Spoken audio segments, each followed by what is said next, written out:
బాలరాముని ప్రాణప్రతిష్ఠ అయోధ్యలో ముగిసింది.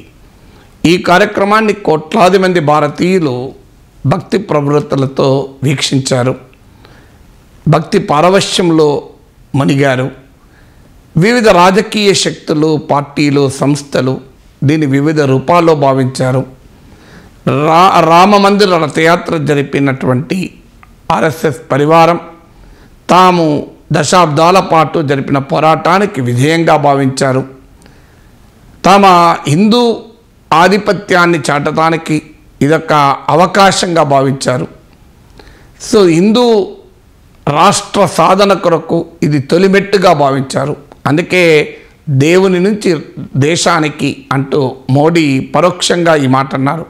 సో దేవ్ టు రాష్ట్ర అని అంటే దేవుని నుంచి దేశానికి అనే పదంలో ఉన్న అంశం ఏంటంటే తమ సైద్ధాంతిక లక్ష్యమైన హిందూ రాష్ట్ర సాధన వైపు ఒక అడుగు వేశామని సంఘ్ పరివార్ ఆనందంలో ఉన్నారు. 2024 లోక్సభ ఎన్నికలకు తమకు ఒక బలమైన ఆయుధం దొరికిందని భారతీయ జనతా పార్టీ శ్రేణులు, నాయకులు ఆనందంలో ఉన్నారు. సో ఈ కార్యక్రమం ముగియడం ద్వారా రామమందిరం చుట్టూ ఇక రాజకీయం ఆగిపోతుందేమో, ఇంకా రామమందిరం విభజిత అంశము సమాజంలో విభజన సమీకరణకు కేంద్రం కాదు, డివిసివ్ ఇష్యూగా ఉండదేమో, క్లైమాక్స్ పూర్తవుతుంది, ఇక్కడితో వివాదం ముగిసి రాజకీయ సమీకరణకు ఉపయోగపడదేమో అని ప్రతిపక్షాలు ఆశపడుతున్నాయి. లౌకికవాదులు రాజ్యము మతము రెండూ కలిసిపోయాయి.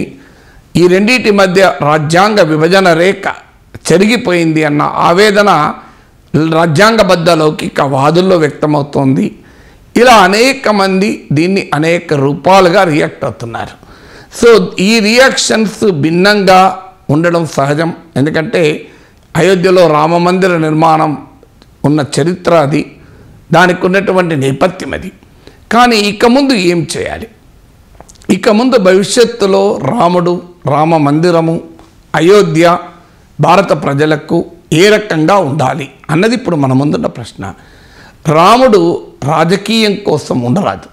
రాముడు రాజకీయం కాదు, రాముడు విశ్వజనీనం. రాముడు విద్వేషం కాదు, రాముడు సార్వజనీనం.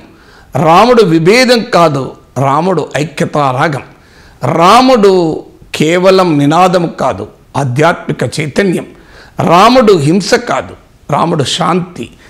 రాముడు రాజ్యం కోసం ఆయుధము కాదు, రామరాజ్యం కోసం అవకాశం.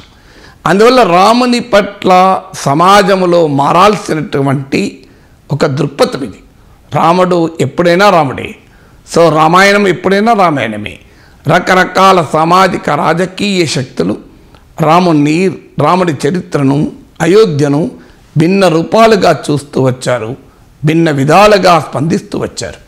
ఇకనైనా రాముడు మందిరంలో కొలువు తీరిన వేళ వివాదాలకు, విభేదాలకు, విద్వేషాలకు, వినాశకర రాజకీయాలకు స్వస్తి పలుకుదాం.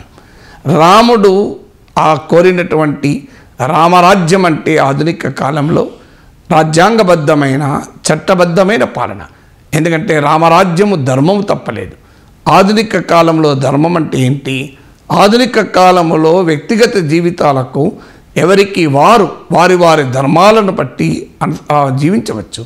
కానీ ఆధునిక కాలంలో రామరాజ్య సిద్ధాంతం ప్రకారం, రామరాజ్య ఆలోచన ప్రకారం ధర్మం అంటే రాజ్యాంగ ధర్మమే. రాజ్యాంగబద్ధమైన పాలన, రాజ్యాంగబద్ధమైన జీవన విధానం, రాజ్యాంగబద్ధమైన ప్రజా జీవితమే రామరాజ్య స్ఫూర్తి కావాలి. అందువల్ల ఇంకా రాముని చుట్టూ రాజకీయ సమీకరణల స్వస్తి పలకాలి. 2024 ఎన్నికలకు రాముడి ప్రస్తావన లేకుండా కనుక జరిగితే నిజంగా రామరాజ్యం సాధించినట్లే.